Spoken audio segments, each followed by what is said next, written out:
अच्छा, हमने स्टार्ट किया diagnosis of acid base disorder और उसमें 5 हेडिंग्स हैं। फर्स्ट हेडिंग हिस्ट्री लिखेंगे, सेकंड इंटरप्रिटेशन ऑफ एविजेस, third checking the anion gap, fourth composition और लास्ट आपकी फिफ्थ हेडिंग है change in bicarbonate minus the change in anion gap.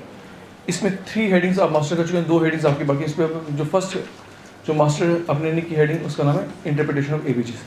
देखिए practical life में ना जब भी किसी डॉक्टर को, if you are on medical floor, duty doctor है, मेडिकल फ्लोर पे अगर आप ड्यूटी डॉक्टर हैं, आपके पास जब एविजेस की रिपोर्ट आती है या ईसीजी की रिपोर्ट आपके सामने आती है इंटरप्रेट करने के लिए, तो अक्सर औकात डॉक्टर फेंट कर जाते हैं।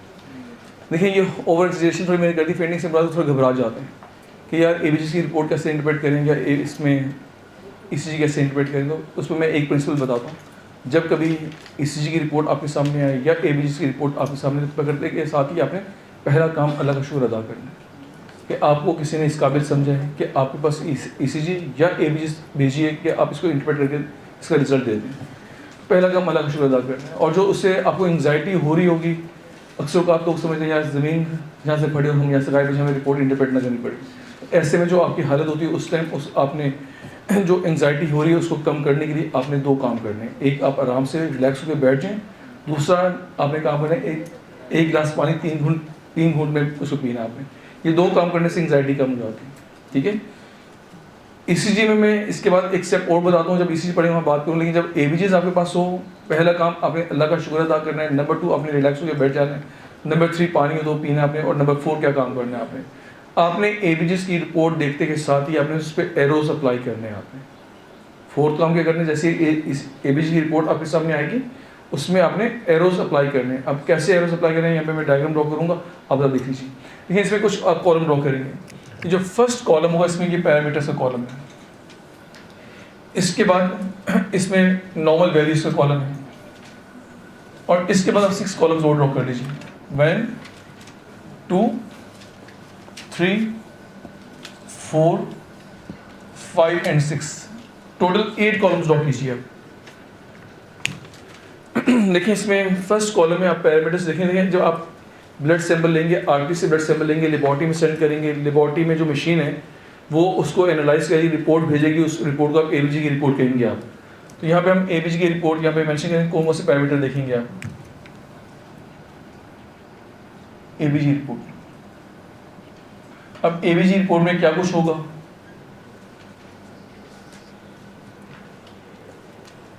एविजी की रिपोर्ट में आपके पास नंबर 1 होगा pH, number 2 PCO2, number 3 bicarbonate concentration, next sodium, potassium, chloride. ये आपके पास जब भी आपके पास एविजेस की रिपोर्ट आई उसमें ये आप उसमें इनकी वैल्यूज आपके सामने मेंशन होंगी। और देखिए अगर इनकी नॉर्मल वैल्यूज की बात कीजिए तो आप सब जानते हैं normal value of pH will be 7.35 to 7.45। PCO2 की अगर आपसे बात की जाए तो बताएं PCO2 की नॉर्मल वैल्यू क्या होगी, 40 मिलीमीटर ऑफ मर्क्यूरी। बाइकार्बोनेट की अगर आपसे नॉर्मल वैल्यू की बात की जाए तो क्या बताएंगे आप, 22 to 28 millimetre of mercury. Sodium की अगर आपसे नॉर्मल वैल्यू की बात की जाए तो क्या बताएंगे, 135 to 145 milliequivalent per decilitre. Potassium की अगर आपसे नॉर्मल वैल्यू की बात की जाए तो 3.5 to 5.5 milliequivalent per decilitre. Chloride ion की नॉर्मल वैल्यूज की बात की जाए तो 100 से 110 मिली इक्विवेलेंट पर डेसीलीटर। ठीक है,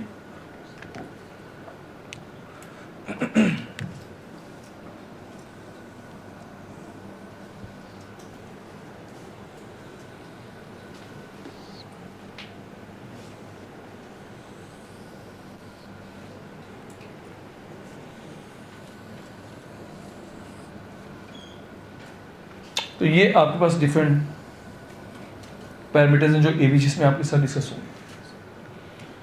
देखिए एवीजीज में pH, PCO2, bicarbonate, sodium, potassium, chloride, इनके लेवल्स आपके सामने नॉर्मल लेवल आपके सामने। अब हम बात करेंगे केस 1 की।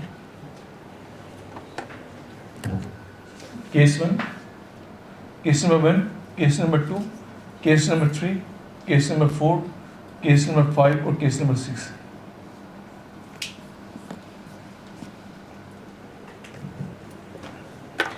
अब देखिए, ये मैं कुछ वैल्यूज लिखूंगा आपके सामने। देखिए, ये जो केस नंबर 1 है, इसमें पीएच आपके पास है 7.3, PCO2 आपके पास है 30, बाइकार्बोनेट आपके पास 18। ठीक है, इन 3 वैल्यूज की हम बाद में बात करेंगे, पहले इन 3 वैल्यूज को हम गौर से देख लें। अब जो सेकंड केस में आपके सामने रख रहा हूँ, सेकंड केस जो हम डिस्कस करेंगे, इसमें क्या होगा 7.47, 45, 30। Next case, case number 3, 7.3, 45, 30। Fourth case लिख लीजिए आप, 7.47, 30, 18। Case number 5, 7.3, 45, 18। Case number 6, 7.48, 30, 30। अब ये डिफरेंट केसेस हैं।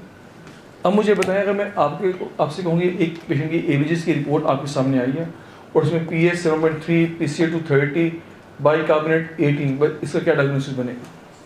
देखिए, डायग्नोसिस क्या होंगे आपके पास, या तो होगा metabolic acidosis, respiratory acidosis, respiratory एल्कोसिस, metabolic एल्कोसिस। इनमें से इसको क्या कहेंगे आप? अगर आपसे कहा जाए इसका डायग्नोसिस क्या होगा तो क्या कहेंगे आप इसको? जी, इसको क्या कहेंगे, इसको क्या कहेंगे? इन शॉर्ट, इन 6 केसेस के डायग्नोसिस क्या बनेगा जी? चलिए ट्राई कीजिए, इसको क्या, इसका डायग्नोसिस क्या करेंगे आप? क्या कहेंगे आप? कौन सा वाला एसिडोसिस, मेटाबॉलिक या रेस्पिरेटरी? कौन सा वाला? अगर ये मेटाबॉलिक एसिडोसिस है तो फिर इसको क्या कहेंगे आप? इसको क्या कहेंगे? अगर ये रेस्पिरेटरी, इसको क्या कहेंगे आप? कैसे डिसाइड किया आपने? चलिए, इसको क्या कहेंगे आप? क्या लेबल करेंगे इसको? जी देखिए, नोट्स देखिए बता रहे हैं, जस्ट खुद बता रहे हैं आप। नोट्स को अभी इसके लिए भी नोट्स को मत देखिए आप। देखिए, मैंने आपको मैसेज करने में करना है, नोट्स से देखिए आपने, इसको नहीं बताना भी आपने। आप खुद से कोशिश कीजिए, ब्रेनस्टॉर्मिंग कीजिए, बताएं इसको क्या डायग्नोस करेंगे आप? क्या कहेंगे आप? रेस्पिरेटरी। अगर ये रेस्पिरेटरी एल्कोसिस तो इसको क्या कहेंगे आप? अगर ये मेटाबॉलिक तो फिर इसको क्या कहेंगे आप? देखिए, कंफ्यूजन है ना, तो मेडिकल प्रोफेशन में कंफ्यूजन नहीं होनी चाहिए। सबसे बड़ी जो इंपॉर्टेंट पॉइंट है, मेडिकल प्रोफेशन में कंफ्यूजन नहीं होनी चाहिए, हर चीज़ क्लियर होनी चाहिए। अब इसको हम क्लियर करते हैं। देखिए, मैंने भी आपसे बात की, जब भी एबीजीएस की रिपोर्ट आपके सामने आए तो सबसे पहला काम क्या करना है? अल्लाह का शुक्र अदा करना। उसके बाद रिलैक्स होकर बैठ जाना। नंबर 3 पे पानी पास हो तो 3 घूंटे पीना आपने। नंबर 4 एरोस ड्रॉ करने हैं आपने। अब हम एरोस ड्रॉ कर देंगे। अब गौर से देखिए, आप देखिए 7.3 इंक्रीज है, ये डिक्रीज वैल्यू है, डाउनवर्ड एरो ड्रॉ करेंगे आप। ये 30 इंक्रीज है या डिक्रीज है? Downward arrow. ये 18 इंक्रीज है या डिक्रीज है? Downward arrow. All 3 arrows in the downward direction. देखिए, एबीजीएस की रिपोर्ट जब सामने आए तो आपने कोई ज़्यादा अपने ज़हन पे जोर नहीं देना। आपने जस्ट आपने देखने वैल्यूज को देख के कि वैल्यू इंक्रीज है या डिक्रीज है। अगर डिक्रीज तो डाउनवर्ड एरो, अगर वैल्यू इंक्रीज तो आपका अपवर्ड एरो होना चाहिए। अब मुझे बताइए सेकंड केस में आप क्या करेंगे? आप जी एरो कैसे ड्रॉ करेंगे जी? डिक्रीज के इंक्रीज? इंक्रीज। भाई देखिए, 7.45 से अबव है तो इंक्रीज, डिक्रीज नहीं है। अब यहाँ पे कौन सा एरो ड्रॉ करेंगे? इंक्रीज। और यहाँ पे इंक्रीज। 28 से अबव है ना तो इंक्रीज। अब नेक्स्ट चलिए, यहाँ पे कौन सा एरो ड्रॉ करेंगे? डिक्रीज। यहाँ पे इंक्रीज और यहाँ पे इंक्रीज। और यहाँ पे क्या करेंगे? इंक्रीज, यहाँ पे डिक्रीज और यहाँ पे डिक्रीज। यहाँ पे डिक्रीज, इंक्रीज, डिक्रीज। और यहाँ पे इंक्रीज, डिक्रीज और ये इंक्रीज। ऐसे ही है ना? देखिए इनको सामने रख के वो एरोस ड्रॉ किए मैंने। अब देखिए ये जो एरोस है ना, गौर से देखिए कुछ मैसेज कन्वे कर रहे हैं। इन एरो से 3 मैसेजेस कन्वे हो रहे हैं आपके। अब तो गौर से देखिए, इनसे पूछें, इन एरो से जरा पूछें पास जाके ये आप क्या मैसेज कन्वे करना चाह रहे हैं। देखिए जो एरोस हैं कि आपको 3 मैसेजेस कन्वे कर रहे हैं। गौर से देखिए वो कौन से मैसेजेस हैं। अब देखिए पहला मैसेज क्या मिला आपको, या तो arrow in all 3 direction, all 3 arrows are in the same direction, और all 3 arrows are in the same direction, या डाउनवर्ड या अपवर्ड। एक मैसेज ये आपके पास है ना। और सेकंड मैसेज क्या है, arrows in the reverse direction. 2 message हो गए आपके पास।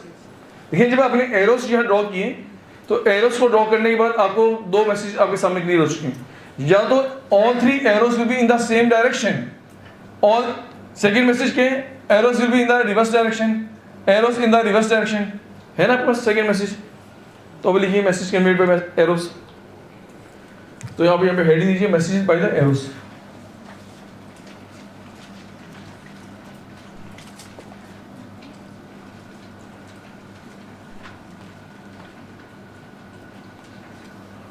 देखिए ये आपको किसी बुक में नहीं मिलेगा, ठीक है, किसी बुक में नहीं लिखो मैसेज फ्रॉम द एरोस क्या मिले आपको। ये जस्ट मैं आपको अपनी तरफ से मैसेज कन्वे कर रहा हूँ कि आपने एसिड बेस डिसऑर्डर, ये टेक्निक सिखा रहा हूँ आपको कि एसिड बेस डिसऑर्डर को डायग्नोस करें। सबसे सिंपलेस्ट टेक्निक यही है कि आपके पास जब रिपोर्ट है सबसे पहला काम अपने एरो ड्रॉ करना है। फिर एरोस आपको 3 मैसेज कन्वे करने हैं और हर मैसेज से मुराद उस लिख लीजिए। पहला मैसेज क्या कन्वे किया आपको, ये फर्स्ट मैसेज क्या आपके पास, all arrows are in same direction. All arrows are in same direction. All arrows are in the same direction. ठीक है।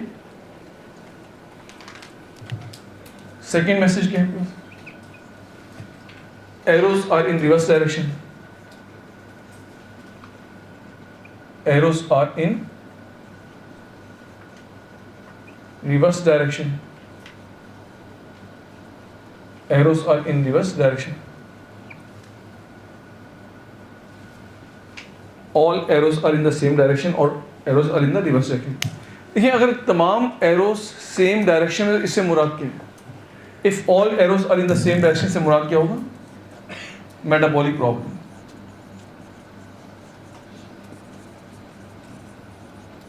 तो बताइए इन 6 केसेस में कौन से केसेस ऐसे हैं जिनको मेटाबॉलिक प्रॉब्लम कहेंगे आप। केस नंबर 1 और केस नंबर 2, ये 2 केसेस ऐसे केसेस हैं इन 4 के अलावा। फर्स्ट 2 केसेस में all arrows are in the same direction, तो इसका मतलब ये भी मेटाबॉलिक प्रॉब्लम है और ये भी मेटाबॉलिक प्रॉब्लम। और मेटाबॉलिक प्रॉब्लम 2 है आपके पास, या मेटाबॉलिक एसिडोसिस है या मेटाबॉलिक एल्कोसिस है। अगर आपने ये डिसाइड करना कि ये दोनों अगर मेटाबॉलिक है, एसिडोसिस कौन सा है और एल्कोसिस कौन सा, पीएच को देखिए आप, तो बताएं इसको क्या लेवल करेंगे आप, मेटाबॉलिक एसिडोसिस, और इसको क्या लेवल करेंगे। अब देखिए ये वैल्यू 7.3, 7.28, 7.29, 7.25, 7.2, 7.1 कुछ भी हो सकती है ना। और इसी तरह ये वैल्यू आपके पास 40 से कम हो गए 39, 38, 37, 36, 35, 32, 13, 28, 27 कुछ भी हो सकती है। इसी तरह ये वैल्यू आपकी 28 से कम हो के 21, 20, 19, 18, 17, 16, 15, 14 कुछ भी हो सकती है। देखिए वैल्यू कुछ भी हो, उसमें आपने फोकस नहीं करना, बस आपने ये देखना है कि वैल्यू इंक्रीज है या डिक्रीज है। अगर डिक्रीज तो डाउनवर्ड एरो, अगर इंक्रीज तो अपवर्ड एरो, ठीक है। तो जब ये आपने एरोस प्लेस करी, ये सब मेन काम एरोस के, जब आपने एरोस प्लेस कर दिया तो फिर आपको मैसेज पता है। पहला मैसेज क्या है, if all arrows are in the same direction then patient is suffering from some kind of metabolic problem. अब वो कौन सा मेटाबॉलिक प्रॉब्लम है, वो पीएच को देखिए आप। अगर पीएच 7.35 से कम है तो मेटाबॉलिक एसिडोसिस है, अगर पीएच 7.45 से अबव तो मेटाबॉलिक एल्कोसिस है। ये चीज क्लियर हो गया आपको, बस ये सिंपल सा फॉर्मूला आपने याद रखना है। अब सेकंड एरोस से बात करते हैं। देखिए arrows can be in the reverse direction, तो जब भी एरोस इन रिवर्स डायरेक्शन होंगे तो फिर 2 मैसेज मिलेंगे आपको। देखिए इन 4 केसेस में, केस नंबर 3, 4, 5, 6, अब बताएं इन 4 केसेस में एरोस क्या है, रिवर्स डायरेक्शन में है ना। तो मुझे बताइए जब रिवर्स डायरेक्शन तो ये 2 मैसेज करने करेंगे। आप गौर से देखिए इन 4 केसेस को, अगर गौर से देखिए क्या मैसेज करने कर रहे हैं। Case number 3, case number 4, case number 5, case number 6, इन 4 केसेस में देखिए एरोस है तो रिवर्स डायरेक्शन में, लेकिन मसला क्या है, क्या सेम है या डिफरेंट है इसमें जी। 2 मैसेज करने हो रहे हैं, गौर से देखिए।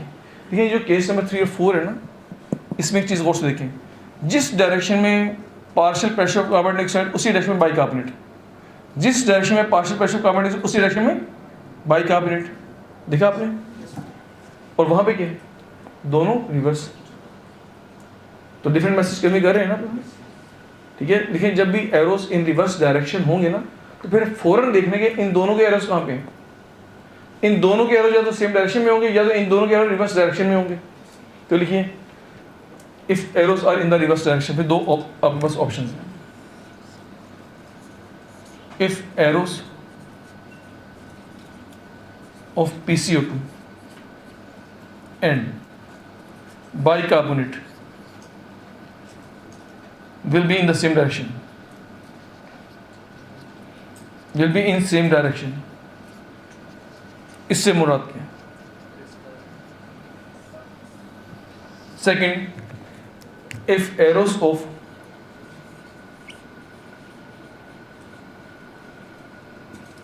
PCO2 and bicarbonate are in reverse direction, are in reverse direction, तो इससे मुराद क्या है। देखिए 3 मैसेज कमी हो चुके हैं, 1 2 3। देखिए बहुत सिंपल से, वंस अगेन अंडरस्टैंड कर लीजिए, कोई इसमें रॉकेट साइंस नहीं है, कोई मुश्किल नहीं है, ठीक है। मेडिकल प्रोफेशन में ये टॉपिक डॉक्टर्स को बहुत मुश्किल लगता है, सिर्फ इसलिए ये टेक्निक अप्लाई नहीं हो रही होती।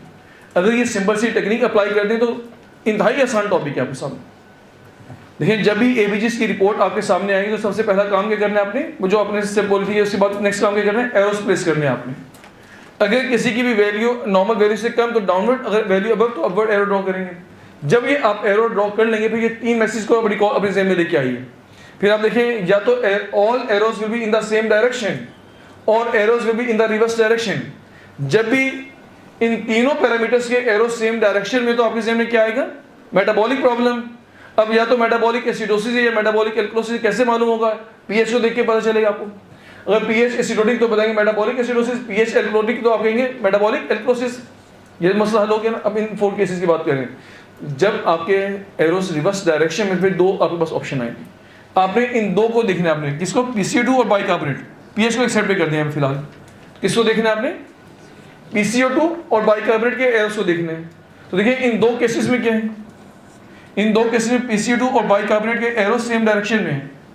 अगर PCO2 और बाइकार्बोनेट के दोनों एरोस सेम डायरेक्शन में हो तो इससे मुराद क्या, will be in the same direction, इससे मुराद क्या, पेशेंट।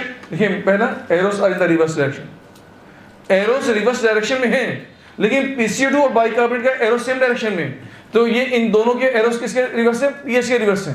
देखिए इनके पीएच, ये 2 एरोस सेम डायरेक्शन में, लेकिन पीएच के रिवर्स में।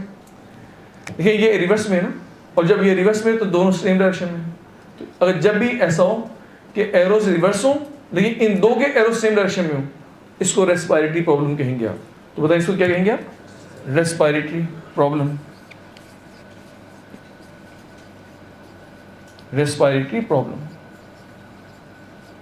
तो क्या याद रखेंगे आप, जब भी एरोस रिवर्स डायरेक्शन में हो तो आपने फौरन नेक्स्ट काम क्या करना है, इन 2 के एरोस को चेक कीजिए। अब अगर ये दोनों एरोस सेम डायरेक्शन में और पीएच रिवर्स में, तो ये कौन सा प्रॉब्लम होगा, रेस्पिरेटरी। अब अगर रेस्पिरेटरी, तो रेस्पिरेटरी प्रॉब्लम 2 है, कौन से, रेस्पिरेटरी एसिडोसिस और रेस्पिरेटरी एल्कोसिस। अब कैसे मालूम होगा, इसको क्या कहेंगे आप, रेस्पिरेटरी एसिडोसिस, इसको क्या कहेंगे, रेस्पिरेटरी एल्कोसिस। क्लियर हो गया आपको, ये कितना आसान हो गया आपके सामने। अब ये वैल्यू ये वैल्यू आपका 7.3 हो, 7.29 हो, 7.2 हो, 7.1 हो, ये वैल्यू आपका 40 से अब कोई भी वैल्यू भी, 41 42 43 50 60 कुछ भी हो, ये वैल्यू आपके पास 28 से अब जो भी वैल्यू हो उसकी फिक्र मत करें आप। आपने जस्ट एरोस अप्लाई करने हैं आपने, और जब एरोस अप्लाई किया रिवर्स तो दोनों सेम, तो आपने कहा रेस्पिरेटरी प्रॉब्लम। इसको देखिए मालूम होगा रेस्पिरेटरी एसिडोसिस, रिवर्स तो ये दोनों सेम, आपने कहा रेस्पिरेटरी, इसको देखिए पता चलेगा रेस्पिरेटरी एल्कोसिस। ये चीज़ क्लियर हो गया आपको। अच्छा नेक्स्ट, अब वो लास्ट कंडीशन है। अब देखिए, अब ये 2 बचे हैं ना आपके पास, ये 2 केसेस बचे हैं आपके पास। अब मुझे बताइए इसमें रिवर्स एरोस है ना, इन दोनों केसेस में भी रिवर्स एरोस हैं। जब भी रिवर्स एरोस हो तो आप उसके बाद नेक्स्ट क्या करना है आपने, इन 2 के एरोस को चेक करना है। अब बताएं इन दोनों के एरोस सेम डायरेक्शन में या रिवर्स में। जब इनके रिवर्स में, इसके बाद patient is suffering from mixed acid base disorder, तो लिख लीजिए if arrows are in the reverse, वो से देखिएगा, इसको नोट कर लीजिए फिर लिखिएगा। If arrows are in the reverse direction and arrows of PCA2 and bicarbonate are in reverse direction, तो इसे कहेंगे मिक्स्ड एसिड बेस डिसऑर्डर। इसको लेबल करेंगे मिक्स्ड एसिड बेस डिसऑर्डर, इसको mixed acid base disorder label करेंगे हम। ये चीज क्लियर हो गया आपको? और आप जानते हैं मिक्स्ड एसिड बेस डिसऑर्डर से मुराद इसमें एक से ज्यादा डिसऑर्डर्स होंगे, मैक्सिमम 3, ठीक है। तो इससे मुराद इसमें एक से ज्यादा एसिड बेस डिसऑर्डर होंगे, या 2 होंगे या 3 होंगे। अच्छा, ये मैंने जो डायग्नोसिस में 5 हेडिंग्स बोली है ना आपको, वो क्यों जरूरी है? अगर आप सिंपल हिस्ट्री पे इत्तेफाक करेंगे ना, तो सिंपल आपके सामने प्राइमरी एसिड बेस डिसऑर्डर आएगा, सेकेंडरी और टर्शियरी डिसऑर्डर आपके सामने नहीं आएगा। तो आप जानते हैं एक पेशेंट में एक ही टाइम पे 3 डिसऑर्डर्स हो सकते हैं ना, एक प्राइमरी होगा, सेकेंडरी होगा, टर्शियरी होगा। तो अगर आप हिस्ट्री टेकिंग पे जस्ट इत्तेफाक करेंगे, वहाँ पे आके रुक जाएंगे, तो सिंपल एक प्राइमरी एसिड बेस डिसऑर्डर मिलेगा, सेकंड और थर्ड डिसऑर्डर नहीं मिलेगा। सेकंड और थर्ड डिसऑर्डर को डायग्नोस करने के लिए नेक्स्ट 4 हेडिंग्स पे मूव करना पड़ेगा आपको। अब मुझे बताइए, आपने इन्वेस्टिगेशन के पास आए तो आपका सेकंड डिसऑर्डर मिला ना, आपने जब आपने एबीजीएस करवाई और एबीजीएस में एक केस आया रिवर्स डायरेक्शन में, तो आपने देखा इन दोनों को, ये दोनों रिवर्स में, तो आपने क्या लेबल किया? मिक्स्ड। अब अगर ये मिक्स्ड डिसऑर्डर है तो बताएं, पीएच बताएगी क्या मिक्स्ड एसिड बेस डिसऑर्डर है, तो डिसऑर्डर कौन सा वाला है? एसिडोसिस है ना। तो देखिए रेस्पिरेटरी एसिडोसिस, आपकी बॉडी में PCA2 इंक्रीज हुआ और साथ में एसिडोसिस, तो क्या कहेंगे? Respiratory acidosis. आपकी बॉडी में बाइकार्बोनेट कम हो रहे हैं और pH 7.3, तो कहेंगे मेटाबॉलिक एसिडोसिस। तो बताएं इसका डायग्नोसिस क्या बनेगा? है ये मिक्स्ड, कौन सा? इसको देखें तो रेस्पिरेटरी एसिडोसिस, इसको इसके साथ मिला के देखें तो मेटाबॉलिक एसिडोसिस। अब इस तरफ आइए, बताइए ये भी रिवर्स में ना, और ये दोनों रिवर्स में, तो कहा मिक्स्ड। अब जब ये मिक्स्ड है तो कौन सा वाला डिसऑर्डर है? एल्कोसिस। इसको मिला के देखें तो रेस्पिरेटरी एल्कोसिस, इसको इसके साथ मिला के देखें तो मेटाबॉलिक एसिडोसिस, मेटाबॉलिक एल्कोसिस। पॉइंट क्लियर हो गया आपको? समझ आया सबको? आपको ये दोबारा एक्सप्लेन करूँ जी? दोबारा एक्सप्लेन करूँ? मुझे बताइए ये PCA2 इंक्रीज है या डिक्रीज है? जब डिक्रीज हो तो एल्कोसिस होगा ना, और डिक्रीज कब होते हैं? रेस्पिरेटरी प्रॉब्लम के अंदर, ठीक है। तो देखिए ये डिक्रीज और ये एल्कोसिस, तो कहेंगे रेस्पिरेटरी एल्कोसिस। ये बाइकार्बोनेट एल्कली है ना, ये एल्कली आपकी बॉडी में इंक्रीज हुई बिकॉज ऑफ मेटाबॉलिक प्रॉब्लम, और ये साथ में एल्कोसिस, तो कहेंगे मेटाबॉलिक एल्कोसिस। ये चीज़ क्लियर हो गया आपको? बस सिंपल से जब भी एबीजीएस की रिपोर्ट आपके सामने है, सुन लीजिए, बहुत सिंपल इसको करते हैं। लेकिन जस्ट आपने अगर ये इंटरप्रेट करना सीख लिया तो समझे आपको एसिड बेस डिसऑर्डर डायग्नोस करने आ जाएंगे। तो बहुत सिंपल से जब भी आपके पास एबीजीएस की रिपोर्ट आए तो आपने सबसे पहले एरोस ड्रॉ करने आप, और जब एरोस ड्रॉ करें तो एरोस के 3 मैसेज मैंने आपको कन्वे कर दिए। If all arrows are in the same direction and pH is less than 7.35, तो आप लेबल करेंगे metabolic acidosis. If all arrows are in the same direction and pH is will be more than 7.45, तो label करेंगे metabolic एल्कोसिस। If arrows are in the reverse direction, तो फिर क्या देखना होगा आपको? अगर एरोस रिवर्स डायरेक्शन में 2 डिफरेंशियल्स होंगे। If arrows are in the reverse direction, तो 2 आपके डिफरेंशियल होंगे, या रेस्पिरेटरी प्रॉब्लम है या मिक्स्ड एसिड बेस डिसऑर्डर है। अब आपको कैसे मालूम होगा कि ये रेस्पिरेटरी प्रॉब्लम है या मिक्स्ड एसिड बेस डिसऑर्डर? कैसे मालूम होगा? अब इन 2 के एरोस को देखें आप, अगर ये दोनों एरोस सेम और pH रिवर्स में, दोनों एरोस सेम डायरेक्शन में pH रिवर्स में, तो क्या कहेंगे? रेस्पिरेटरी प्रॉब्लम है। अब रेस्पिरेटरी प्रॉब्लम कौन सा वाला है? pH बताएगी। ये रेस्पिरेटरी एसिडोसिस है और ये रेस्पिरेटरी एल्कोसिस है। और ये if arrows are in the reverse direction, तो आपने इन 2 एरोस को देखना होगा, ये दोनों एरो रिवर्स में, तो क्या लेवल करेंगे? इसको मिक्स्ड एसिड बेस डिसऑर्डर कहेंगे आप। मिक्स्ड एसिड बेस डिसऑर्डर कौन सा वाला है? ये एसिडोटिक एसिडोसिस और ये एल्कोसिस। इसको इसके साथ मिला के देखें तो रेस्पिरेटरी एसिडोसिस, इसको इसके साथ मिला के देखें तो मेटाबॉलिक एल्कोसिस, ठीक, मेटाबॉलिक एसिडोसिस, ठीक है। और ये भी एरो रिवर्स में है, ये दोनों एरो रिवर्स में, तो ये भी मिक्स्ड है।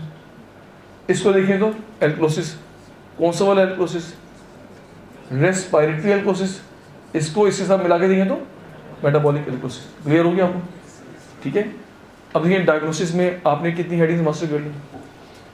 कितनी कर ली आपने? 4। अब क्या बचा आपके पास? Change in bicarbonate minus the change in anion gap. इसको लिख लीजिए, change in bicarbonate minus the change in anion gap.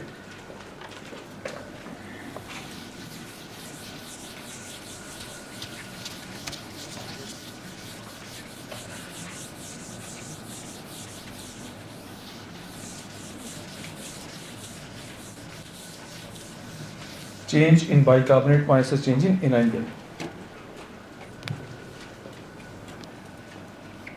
ये साइन है, ये चेंज का साइन है तो ये ट्राइंगल, लेकिन इस ट्राइंगल से बाद चेंज का साइन है। Change in bicarbonate minus change in anion gap. अब ये चेंज इन बाइकार्बोनेट कैसे मालूम होगा? हमें चेंज इन बाइकार्बोनेट मालूम करना हो ना तो लिखिए normal bicarbonate minus patient's bicarbonate. और अगर आपने change in anion gap check करना हो तो क्या करेंगे? Normal anion gap minus patient's anion gap. ठीक है, अब मुझे बताइए नॉर्मल बाइकार्बोनेट कितना होता है? नॉर्मल बाइकार्बोनेट कितना होता है? 22 से 28, ऑन एवरेज 24। नॉर्मल बाइकार्बोनेट के बारे में जानते हैं। Normal bicarbonate is 22 to 28, on average 24 लिखेंगे ना, माइनस। अब मुझे बताइए पेशेंट का बाइकार्बोनेट क्या आ रहा है? ये पेशेंट का बाइकार्बोनेट आ रहे हैं ना। अब सेफ पॉसिबल में कहूँ ये 18 है तो minus 18 minus normal anion gap कितना होता है? 8 to 12, ऑन एवरेज 10। आपने पेशेंट का एनाइन गैप चेक किया, अब सेफ पॉसिबल को एनाइन गैप अगर आ जाता है आपके पास 14 तो माइनस 14 कर दीजिए। अब बताइए इसका डिफरेंस क्या होगा? 24 माइनस 18 का डिफरेंस क्या होगा? 6 माइनस 10 और 14 का डिफरेंस क्या होगा? 4। अब मुझे बताइए 6 माइनस 4 आंसर क्या होगा? 2। ये बताएं 2 प्लस है या माइनस है? ये प्लस है। क्या चीज? माइनस 10 माइनस 4 14 क्या होगा? ये आप उसका से ना देखिए, आप डिफरेंस देखिए। आप ये वो मैथमेटिक्स अप्लाई ना करें जो आप करना चाह रहे हैं। आप देखिए चेंज देख रहे हैं आप, चेंज कितनी है इसमें? 10 और 14 के दरमियान चेंज कितना है? 4 का है ना, वो 4 लिखा मैंने यहाँ पे, ये 4 मैंने यहाँ पे लिखा है, साइन की तरफ जाएगी। ठीक है, आप क्या कह रहे हैं? चेंज लिख रहे हैं आप, कितना चेंज है? देखिए चेंज से मुराद का डिफरेंस कितना है आपके पास? ये नॉर्मल और ये आपका एबनॉर्मल, इनमें चेंज कितने? 6। इनमें साइन की जरूरत नहीं है। ठीक है, अब इसमें चेंज कितने? 4 का, वो आपने यहाँ 4 लिख दिया आपने। ठीक है, अब बताइए इनका डिफरेंस क्या होगा? 6 माइनस 4 2 होगा ना। अब ये यहाँ पॉजिटिव साइन। अब गौर से देखिए, अगर ये फर्स्ट करें, ये मैंने केस नंबर 1 डिस्कस किया अभी आपस में, ये केस 1 है। अगर ऐसा हो, case number 2, change in bicarbonate हो आपके पास 6, चेंज इन आपके पास चेंज इन एनाइन गैप हो आपके पास 6, तो बताएं आंसर क्या होगा? 0। अगर चेंज इन, मैंने जैसे आपको बताया चेंज कैसे आप कैलकुलेट करते हैं, चेंज इन बाइकार्बोनेट कैसे चेक करना है, चेंज इन एनाइन गैप कैसे चेक करना है आपने। ठीक है, तो मुझे बताइए एक पेशेंट है जिसका change in anion gap is 6, change in bicarbonate is 6, तो बताएं इसका आंसर क्या होगा? 0। अगर ये हो आपके पास 6, थर्ड केस हम डिस्कस करते हैं। एक पेशेंट जिसका change in anion gap is 6, change in bicarbonate is 8, बताएं इसका आंसर क्या होगा? -2। अब बताएं जब भी change in bicarbonate minus the change in anion gap check करेंगे, या तो आंसर आपके पास प्लस में आएगा या 0 को या माइनस में आएगा। इट कैन बी +1 2 3 4 5 6, कुछ भी हो सकता है। हमें 1 2 3 4 5 6 में इंटरेस्ट नहीं, हमें इंटरेस्ट साइन के अंदर है। यहाँ पे हमारा इंटरेस्ट किस में? साइन में। या तो रिजल्ट प्लस में आएगा या 0 होगा या माइनस होगा। अगर रिजल्ट प्लस में तो इससे मुराद क्या है? अगर रिजल्ट प्लस में तो इससे मुराद क्या है? अगर रिजल्ट माइनस में इससे मुराद क्या है? और अगर रिजल्ट 0 इससे मुराद क्या है? वो से देखिए। देखिए जब रिजल्ट प्लस में, तो बताएं प्लस में कब होगा? जब bicarbonate will be in excess. देखिए जब बाइकार्बोनेट इन एक्सेस होगी तभी साइन प्लस में आएगा ना। देखिए बात समझ में आ रही है आपको? यहाँ पे नहीं समझ में आ रही? कहाँ पे समझ में नहीं आया जी? देखिए अब आपने आइडेंटिफाई भी करना है कौन सा पॉइंट समझ में नहीं आया। देखिए मैं पहली बात ये चीज़ क्लियर कर दूँ, इसको मैंने ये चेंज इन बाइकार्बोनेट है, चेंज इन बाइकार्बोनेट से मुराद ये कि जो नॉर्मल बाइकार्बोनेट और पेशेंट का बाइकार्बोनेट जो डिफरेंस है वो लिखना है आपने यहाँ पे। नॉर्मल बाइकार्बोनेट और पेशेंट के बाइकार्बोनेट का जो डिफरेंस है वो यहाँ लिखना है आपने। वो डिफरेंस क्या? 6। नॉर्मल एनाइन गैप और पेशेंट के एनाइन गैप का जो डिफरेंस है वो यहाँ लिखना है आपने, वो दैट इज 4। बात समझ आइए आपको? अब जब इनको सॉल्व करेंगे ना तो आंसर या तो प्लस में आएगा या आंसर 0 में आएगा या माइनस में आएगा। बात समझ आ गई आपको? अब इससे नेक्स्ट पॉइंट सुनिए। देखिए जब आंसर प्लस में आएगा इससे मुराद है bicarbonate will be in excess. जब आंसर 0 में आएगा इससे मुराद बाइकार्बोनेट एक्सेस में नहीं है, और जब आंसर माइनस में आएगा इससे मुराद bicarbonate is deficient in your body, in the body of patient. Patient की बॉडी में बाइकार्बोनेट डेफिशिएंट है। ये चीज़ क्लियर हो गया आपको? देखिए यहाँ तो बात समझ में आ गया आपको, लेकिन परेशान होकर देख रहे हैं आप सब।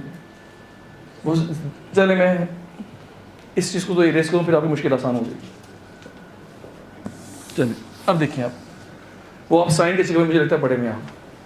मुझे बताएं नॉर्मल बाइकार्बोनेट इज 24, पेशेंट का कितना आया 18, डिफरेंस क्या आया 6, gear 6 change in bicarbonate, gear 6 change in bicarbonate. Normal A9 के कितने 10, पेशेंट का कितना आया 14, 10 और 14 का डिफरेंस क्या है वो 4 मैंने यहाँ लिख दी, ठीक है। 6 - 4 हो गया, देखें ये 6 और वो 4 माइनस साइन यहाँ पे, तो बताएं अब आंसर क्या होगा 2, ये 2 प्लस में है ना। अगर चेंज इन बाइकार्बोनेट भी 6, चेंज इन एनाइन भी 6, तो आंसर 0। जब change in bicarbonate 6, change in A9 8, difference क्या होगा -2। तो जब भी इसको आप सॉल्व करेंगे आंसर या प्लस में होगा या 0 में होगा या क्या होगा माइनस में। अगर आंसर पॉजिटिव में है से मुराद क्या है बाइकार्बोनेट इज इन एक्सेस, अगर आंसर 0 में से मुराद क्या है बाइकार्बोनेट एक्सेस में नहीं है, और अगर आंसर माइनस में तो इससे मुराद क्या है बाइकार्बोनेट डेफिशिएंट है। पॉइंट क्लियर हो गया आपको? अच्छा मुझे बताएं बाइकार्बोनेट है क्या चीज़? एल्कली है ना, और अगर एल्कली एक्सेस में हो तो क्या होना चाहिए, तो क्या लिखेंगे इसको आप metabolic alkalosis, metabolic alkalosis,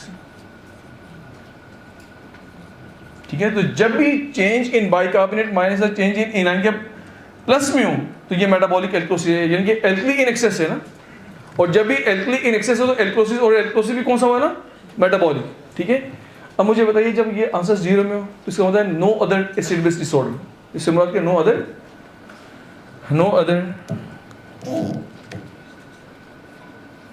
other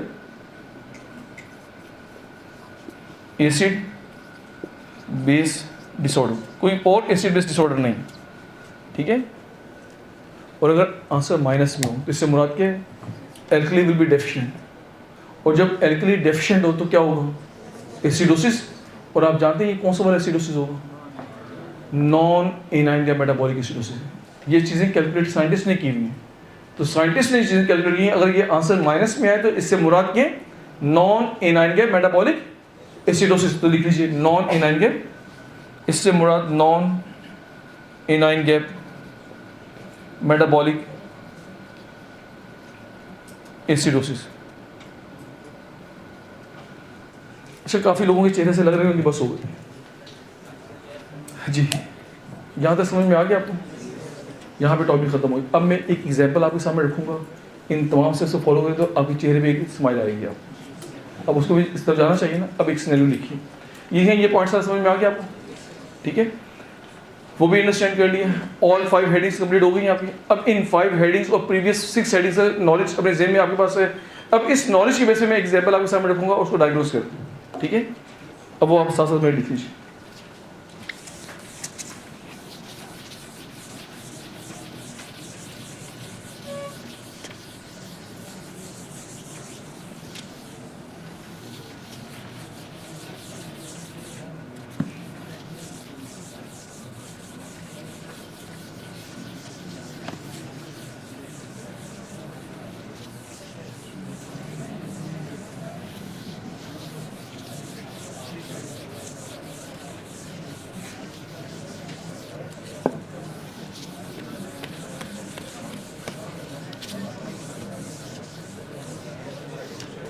अब देखिए सिनेरियो लिख लीजिए।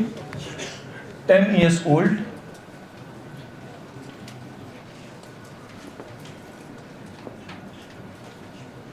Male patient, non case, K/C से मतलब नॉन केस है, non case of type 1 diabetes mellitus.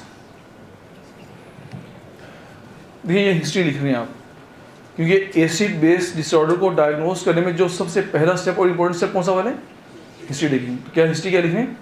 10 years old male patient non case of type 1 diabetes, ठीक है, has presented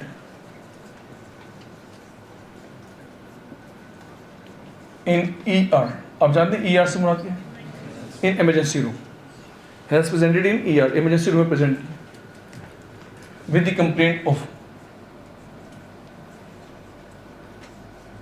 complaint of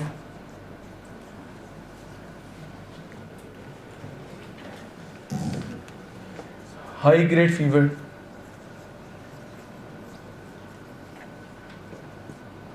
vomiting, diarrhoea,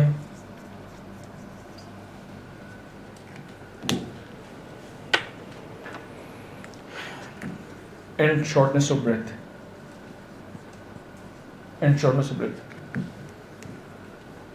O/E से मुराद क्या? On examination pulse 110 per minute, blood pressure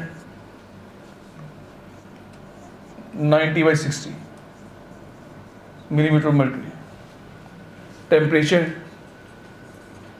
102 Fahrenheit, respiratory rate 30 per minute,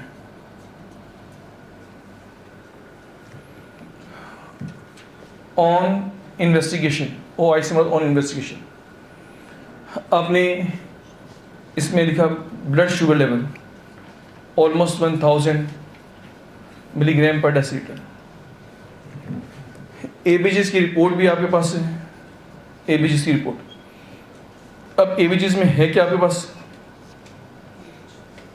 नहीं है, ABGs की report भी मैं लिख देता हूँ।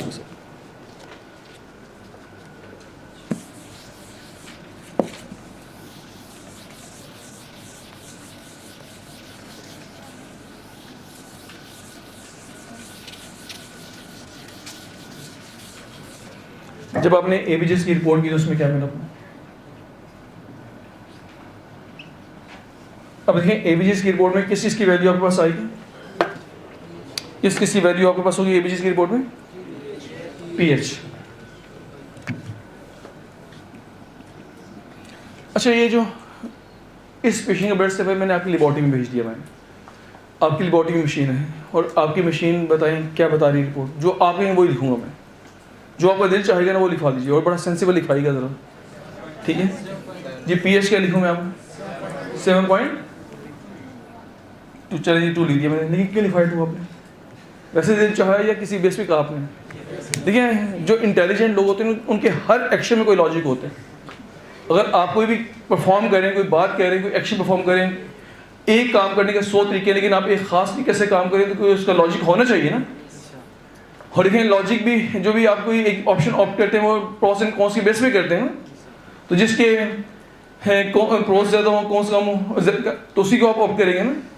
प्रोस एंड कॉन्स देख के आप जिसके फ़ायदे ज़्यादा होंगे उसको ऑप्ट करेंगे, जिसमें नुकसान ज़्यादा होगा उसको आप डिस्कार्ड कर देंगे आप। तो बड़ा सोच समझ के स्टेटमेंट पास करनी है, और मैं उम्मीद कर रहा हूँ मैं बड़े हाई इंटेलेक्चुअल लेवल के लोगों से बात कर रहा हूँ, कोई बात इलॉजिकल आपकी नहीं होनी चाहिए। तो सोच समझिए नहीं, चले ये भी तो पॉसिबल है कि बंदा सो गया आया वो एकदम से आँख खोले और वो कैसा चीज़ें लिखते हैं, चले मैं उसी बात भी मान लूँगा, लेकिन वैसे कोशिश करेंगे लॉजिकली लिखवाना है। मुझे बताएं pH में 7.2 लिखा मैंने। नेक्स्ट PCO2 क्या लिखवाएंगे? PCO2 जी क्या लिखूँ मैं? अब घबरा भी ना जाए आप, अब बोले चले ऐसे समझे कि मैं नहीं पूछूंगा लॉजिक आपसे, जो दिल में आता है बोल दे चले ऐसे, फिर सोचते रहिए कि मैंने ऐसा क्यों बोला था, ठीक है। और वैसे अक्लमंद बोलने से पहले सोचते हैं, अब मेरे साथ ड्रा भी देते हैं आप, फिर बोलने नहीं देते। चलिए प्रैक्टिस तो होनी चाहिए, थोड़ी थोड़ी मैसेज तो कमी होने चाहिए। अक्लमंद लोग हमेशा बोलने से पहले सोचते हैं, ठीक है। चलें आप सोच बाद में लीजिए, बोल पहले दीजिए। क्या लिखूँ? थर्ड। नेक्स्ट नंबर 3 बाइकार्बोनेट जी क्या लेवल लिखूँगा मैं जी? अच्छा 18 में क्यों इंटरेस्टेड है आप इसमें? 60 में क्यों इंटरेस्टेड है? चले मैं यहाँ थोड़ी मर्जी कर लेता हूँ अपनी, जो भी ये वैसे मैं रैंडम लिख रहा हूँ मैं, ठीक है। 12 लिख देते हैं इसको। चले आगे नेक्स्ट, सोडियम का लेवल क्या लिखा इसमें जी? क्या लिखवाएंगे सोडियम लेवल? 135 से 145 नॉर्मल रेंज है ना, तो क्या लिखवाएंगे आप? 130 चलेंगे। अच्छा क्यों 130 क्यों लिखवाया आपने? चले देखिए हर चीज़ का आप लॉजिक मैं आपकी तरफ से मैं आपका सपोज स्पोक्स पर्सन बन के आपकी बात करूंगा कि आपने क्यों लिखवाया, ठीक है। नेक्स्ट, पोटेशियम का लेवल क्या लिखूं मैं? 3.5 से 5.5 नॉर्मल रेंज है। क्या लिखवाना चाहेंगे आप, कम या ज़्यादा? कम।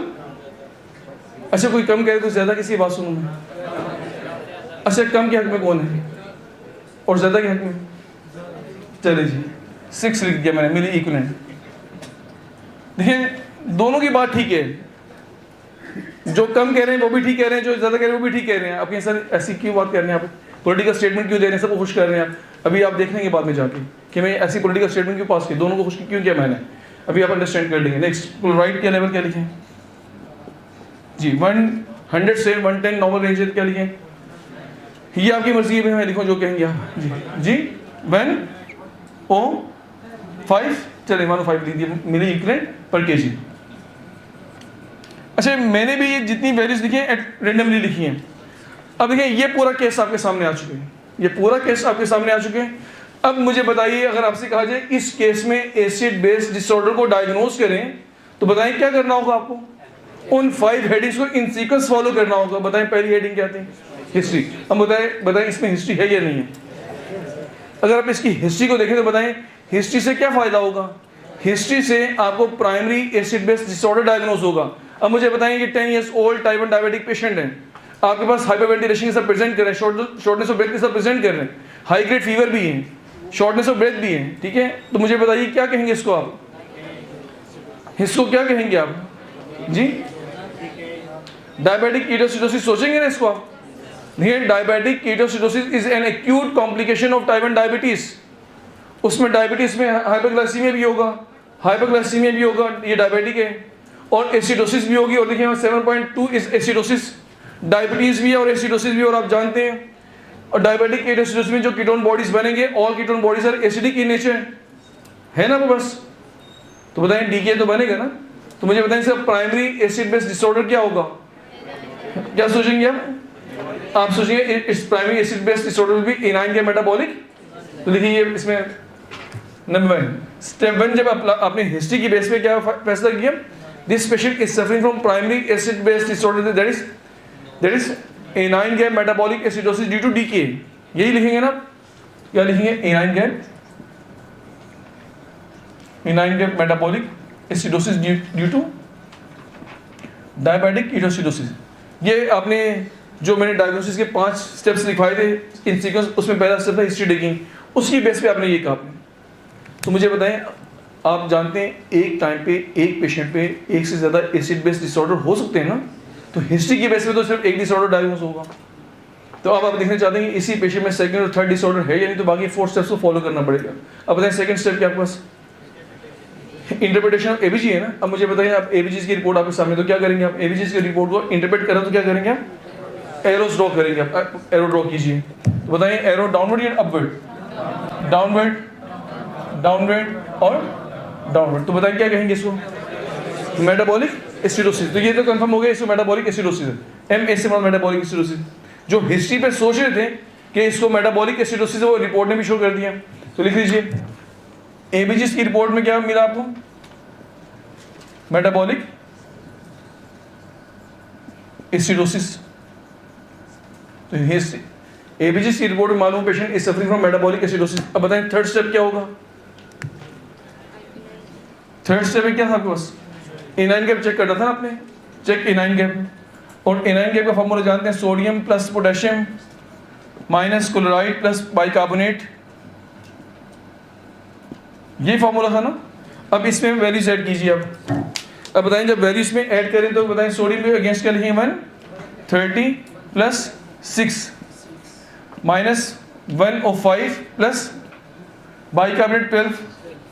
अब बताएं 136 माइनस 127, यही आया ना आपको? कितना? 17। अब बताइए 136 माइनस 117 आंसर क्या होगा जी? क्या होगा आप आंसर देखें? 16 प्लस माइनस 7 क्या होगा? 9 और ये 19। अब बताएं एनाइन गैप कितना आया?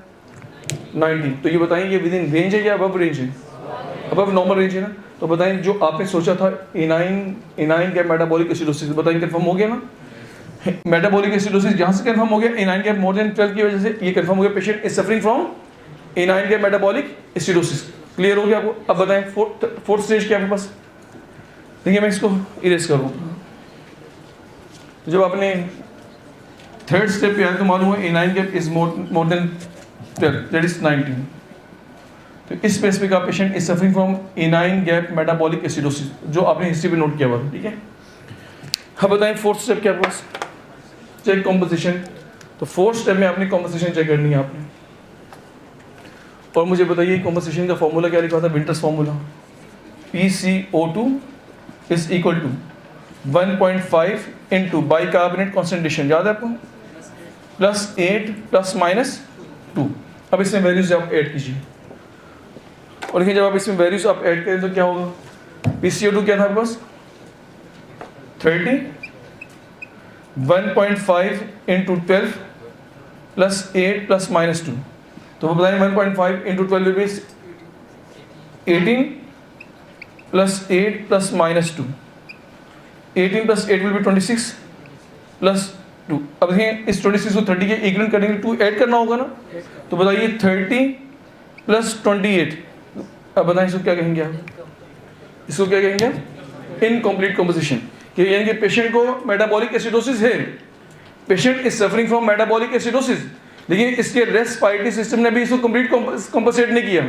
ये डीके अभी इसको रिसेंटली हुआ, अगर डीके इसको 2 दिन से होता तो ये ओवर कॉम्पनसेट हो चुका होता। अगर ये ओवर कॉम्पनसेट हो चुका होता तो ये आपकी वैल्यू क्या होती? ये कम और वो ज़्यादा होती। पॉइंट क्लियर हो गया आपको? इसका मतलब है अभी ये जो पेशेंट है इसको metabolic, this patient is suffering from anion का metabolic acidosis with incomplete composition. Point clear हो गया? अब नेक्स्ट, अब देखिए अब आपका लास्ट स्टेप क्या, number 5, change in bicarbonate minus change in anion gap, change in bicarbonate minus change in anion gap, ठीक है।